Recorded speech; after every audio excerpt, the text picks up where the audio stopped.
Hello, welcome to Gardener's World. September is one of my favourite months, and yet it is quite unique. It's not really the end of summer, and yet it's not the beginning of autumn. It's a no man's land and a really good time to think back over what has worked and also what work needs to be done over the autumn to get it really good next year. Now, one of the things that we're all agreed here is that these long borders are due for a revamp, and later on in autumn we'll be digging them up, replanting them, moving things around, and generally giving them a new lease of life. And that's really what tonight's programme is all about. It's about taking stock, improving what needs it in the garden, and just admitting that some things haven't worked and need a direction forward. I'll also be showing you the secrets of Berryfield's potting compost. Carol will be planting blue bulbs in the spring garden, and Joe will be working in the courtyard garden. I said that in today's programme we were going to take stock, but actually here in the dry garden the process began in midsummer. We realised that although the idea was right, particularly in a year like this, the performance just wasn't happening. It was hardly a garden, actually. It was more a collection of beds, and we needed to change that. So to try and improve things, we planted these 4 palms. There were 2 of the Chimerops humilis and 2 of the Mexican blues. It's immediately transformed these beds into really what amounts to a garden. And today we've added this magnificent olive as part of that process. And a few years ago I wrote a piece saying that it's not really a good idea to keep olives outside, particularly in a pot. They should be bought indoors in winter, and I was inundated with letters saying nonsense.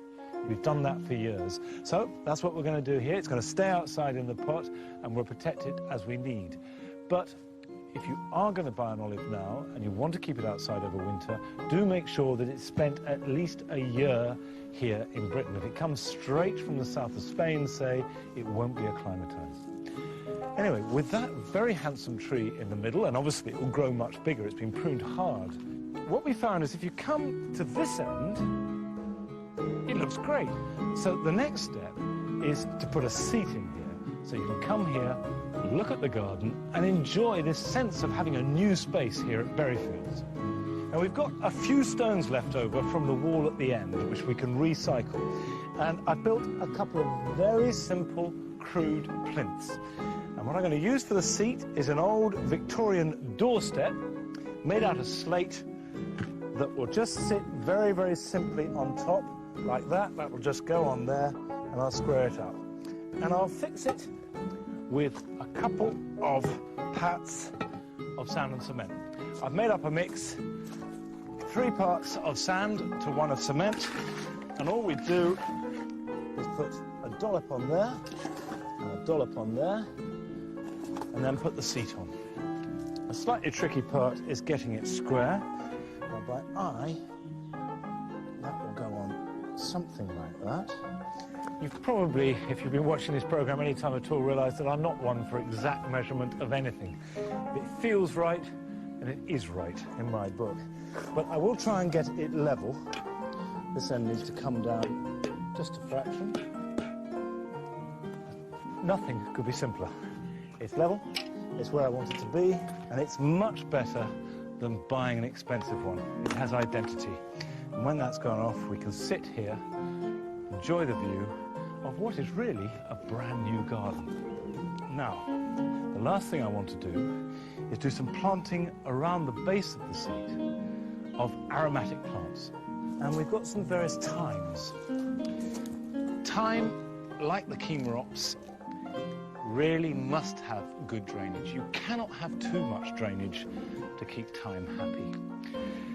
Now this is rustings, which I've not grown before, but it smells fantastic. And all we're going to do is just clear away the gravel, loosen up the soil, which is very, very stony, and pop it in. There we go. While I'm planting these, I can't help but remind one that September is probably the best time to be planting spring bulbs. And with that in mind, we went in spring to Wisley to see a display of the most marvellous selection of blue bulbs. One of the reasons people do get excited about blue flowers is probably, it's something to do, I think, with reminding us of summer, really. Even though they're spring flowering plants, it's a reminder of the blue skies to come and the fact that winter's finally over and we can look forward to some much better weather. Well, here at the Royal Horticultural Society's garden at Wisley, we do a variety of trials, and here in the rock department we chose, starting in the year 2000, to do a trial of these small flowered blue bulbs. We were looking for what makes a really good garden plant. They need to be trouble-free, easy to grow, and will do well in a variety of situations. Several of these plants you see here were given awards of garden merit, which means that they will be really good garden plants for you in your garden. You can also plant them in containers. As you see here, we have them in small pots for display in our alpine house. But you can also put them in larger containers, perhaps out on your patio, or even if you've just got a window box, these plants will perform in those situations for you as well.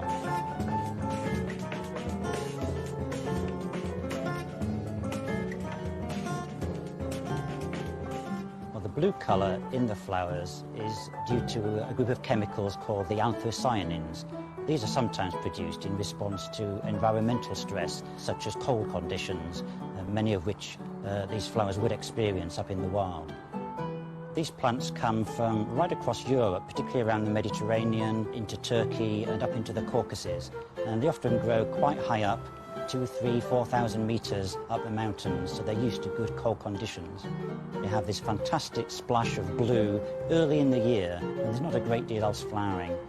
But despite being early, they're also totally frost hardy, so they grow without any problem. Chionodoxus sardensis is a particularly rich blue and a nice free-flowering bulb that's quite easy to grow. You can see the little white eye in it that's really quite clearly defined, and it really sets the blue off nicely. This one flowers during February and March and prefers a bit of shade and damp position in the garden. Many flowers which have blue colours to them are often tinged with a little bit of pink, so they're a little bit mauvey, purple. True blues are something quite exquisite and perhaps treasured for that. Certainly my favourite, probably one of the bluest blues in the plant kingdom, belongs to Tecophylla cyanocrocus. This plant was named by an Italian botanist after his daughter, who went by the wonderful name of Tecophylla biliotti. Although it has this popular name of the Chilean blue crocus, it's not really a crocus at all. This isn't a member of the Hyacinthaceae, but we did include it in the trial. It was thought to be extinct in the wild because it had been over-collected due to its fabulous colour. But the good news is that back in 2001, populations of this plant were found again in the wild. So it is still out there, but still very, very rare. These are plants really for the cold greenhouse, where you can admire the colours much more close up than you could in... Blue bulbs at RHS Wisley have inspired me to plant some here in the spring garden. I suppose usually when you're thinking about bulb planting in the spring, your mind immediately goes to things like tulips and daffodils. But those blue bulbs, the muscaris and the ornithogalums, they really broaden the whole spectrum of what you can plant at that time of year. And because they start very early and they overlap each other, there's a tremendously long season that you can get from them. You can really have things that flower right from Christmas through to late spring. And I think they're the ideal thing to put in here because very many of them are extremely tolerant and they love shady places. So I'm planting here Chionodoxa lucilii. Its other name is Glory of the Snow, so you can tell when it flowers. And it's a wonderful sort of starry blue flower that faces upwards. It's got a white centre and it's very, very visible. And all I'm doing, because these bulbs have got everything contained in there that they need. They've got the roots, the shoots, the flowers, so I'm not putting any fertiliser, no special treatment. I'm just making shallow holes in here, having forked it over, and I'm adding a bit of leaf mould. No food at all, and just plonk your bulbs in and try and make sure that there's about twice as much on top of them as there is the depth of the bulb. If you want to, you can do that old trick that they do with daffodils. Chuck them up in the air and plant them wherever they come down. Next spring they'll look fantastic, but the spring afterwards they'll be even better because as well as each bulb increasing, they'll seed themselves around. And blue always looks miraculous in the shade. It's quite the best place to see it.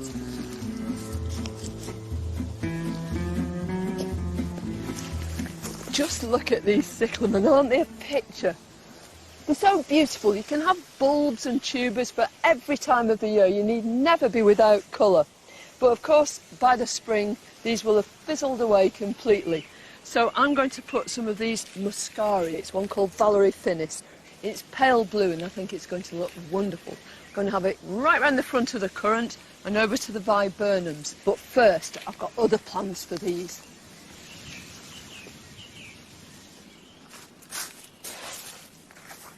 A lot of these blue bulbs are very versatile. Not only will they enjoy life in the shade, but they'll really relish growing in sun and good drainage too.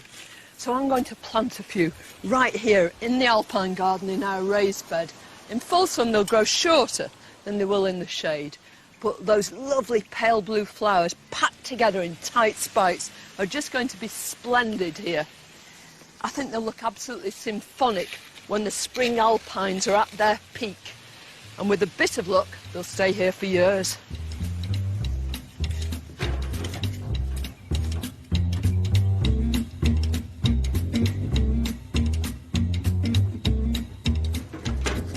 This is the perfect time of year to sort out your containers. Now, everything in the courtyard garden is grown in a container of one sort or another. We've got conventional pots, these zinc pots that are dotted around, and also the raised railway sleeper beds that I built. They are containers, they're full of soil and they're full of plants, but the plants have been in there a couple of years now, and so they need thinning out, they need a bit of a looking at, and also I want to get a splash of colour in here to try and extend the season. It's a little bit green at the moment, could do with a shot of something or other. The first thing I'm going to do is dig out this whole bed here. I've got Astelias, Hostas, some Iris and Tiarella in here, but it's become congested, it's all a little bit messy, and also the soil levels dropped. So, out. And then the first plant to go back in is this wonderful evergreen Astelia. Now, it's grown a lot, and I'm going to split it up. I'm just getting a serrated knife here. I'll probably end up with about a quarter of it. And what's nice about it is it's going to give me a nice evergreen coverage, so I'm going to put it in the back corner there. Right, now that half can go down to the nursery bed, and then I'm just going to split this other half. Really don't want too big a plant going in here. And there you go. Just pull off some of the older dead leaves. And that's going to just give me a bit of cover in that corner there.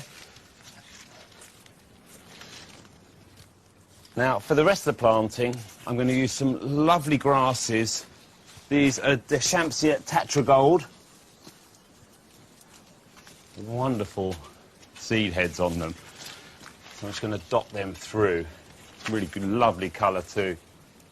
And they're going to tie it into the rest of the planting in the garden.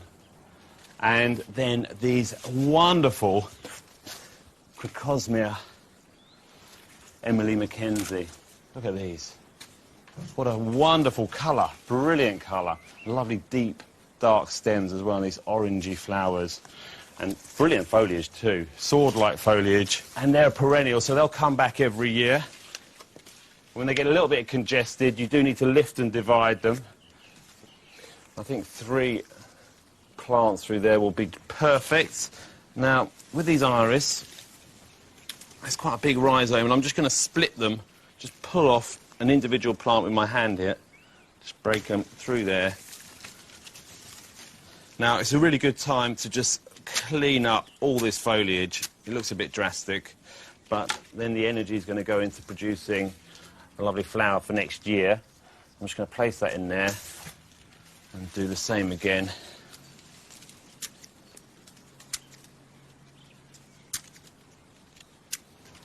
Just place 3 of those along the front. And this whole container is going to look fabulous for at least another year. And this garden would be nothing without its containers. Now, one couple who have used containers and pots really imaginatively in a tiny space are Grenville Johnson and Alan Elms. We wanted to create a garden with wow factor, just for ourselves. And the word that we hear a lot is wow. There's a whole structure of planting to the garden. Petunias for splashes of colour. We have a good structure of ferns. We have a good structure of evergreen topiaries. We have lots of unusual plants, such as the bamboos growing in the top area to give us a luscious tropical feel. We have a containerised gunnera. We've tended to group plants together in colour themes as well to provide that lovely contrast. We decided to have mainly a potted garden, so we've got approximately 120 pots. That gives us, in our view, tremendous flexibility. When one plant is past its best, we can take it away and put something in its place. So we can rearrange the whole mood and setting of the garden by growing and containerising our garden.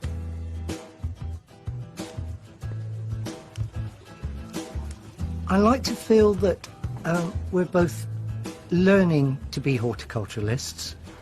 Certainly we love the styling and designing aspect of the garden. It's been a case of learning from friends and colleagues, picking up hints and tips, and basically we've had a go. We're not afraid to take risks. We're prepared to try new things in order to make the garden something special. We don't have any trade secrets. I think it's the investment of time and what I call passion. I spend on average a couple of hours each day watering and tending the garden. Because the garden is mainly potted, the plants need to have liberal doses of slow-release food. We use a very high-quality compost, but we tend to mix it with a cheaper version. Every spring, the whole garden has a good feed with fish, blood and bone to give it a good kickstart. And lots of TLC, lots of debugging, snail hunting, slug hunting, looking for bugs.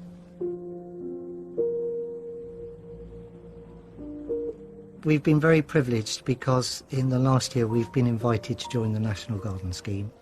I think the next step will be to open it on the evenings, possibly in September, so that folks can come along and enjoy it along with us.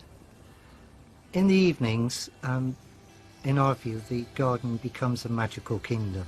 It just gives a whole different atmosphere to the garden at night. It really does become a really special place. That does show that you can make a garden with real integrity and sense of place just by using pots. But of course, if you grow stuff in pots, it is going to need the best possible potting compost that you can provide.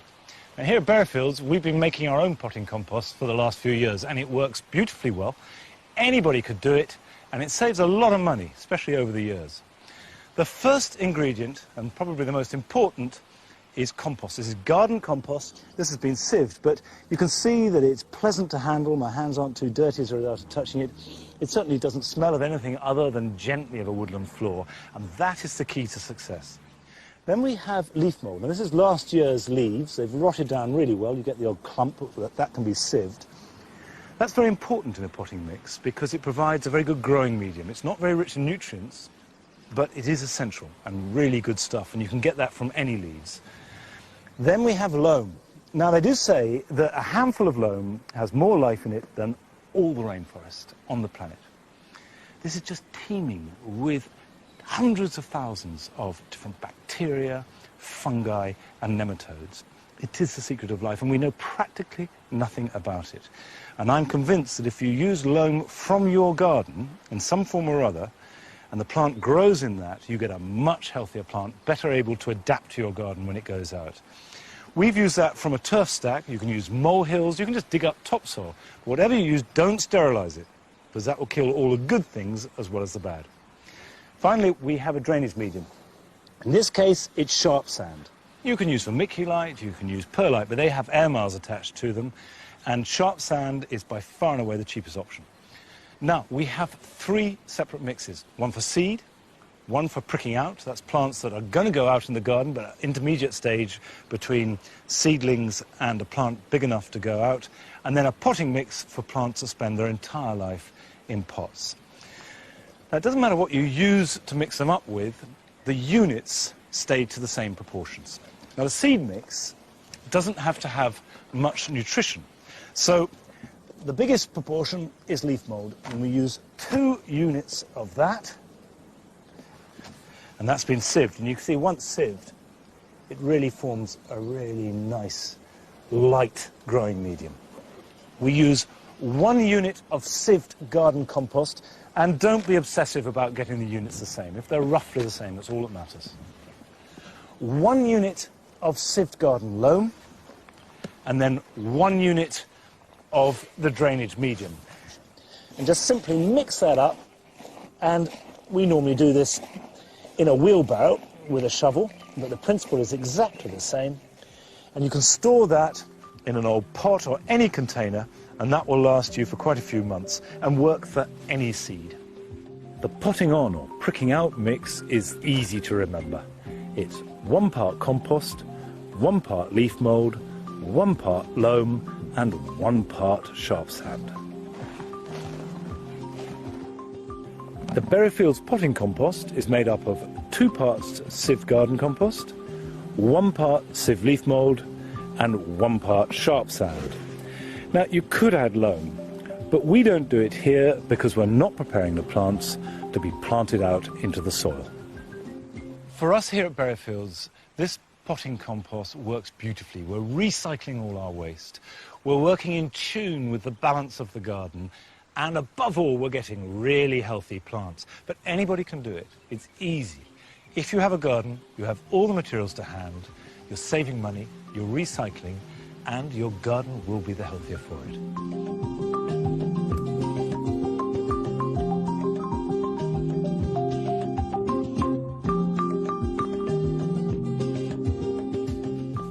Now, when it comes to growing shrubs in containers, they'll need potting on every 2 or 3 years. Take this Mahonia, for instance. It's outgrown its pot. Now, that could be potted on into a larger container, but here we're going to put it out into the bigger garden. So that one's got to move on.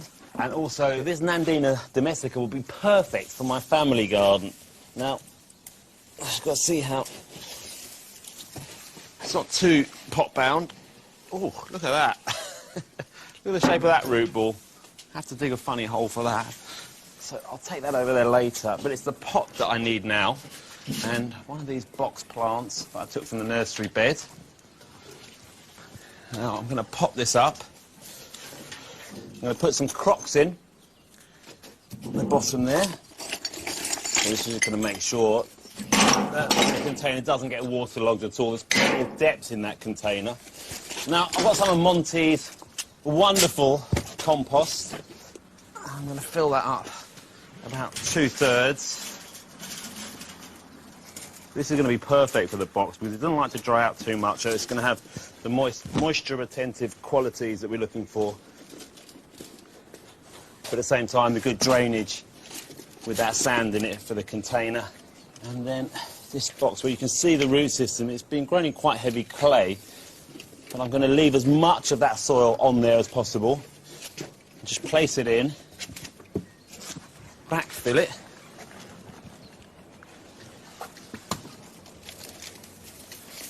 Now with these blocks, what I'm trying to do is create some even shapes. Eventually they're going to be cubes, but I'm just going to do some formative pruning, nothing too drastic. It's a little bit late in the year to be cutting these hard back anyway, but because it's very protected here, it's not going to be a problem at all.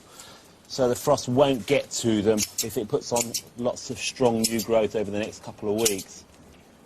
And over the next couple of years, they're going to be lovely square cubes.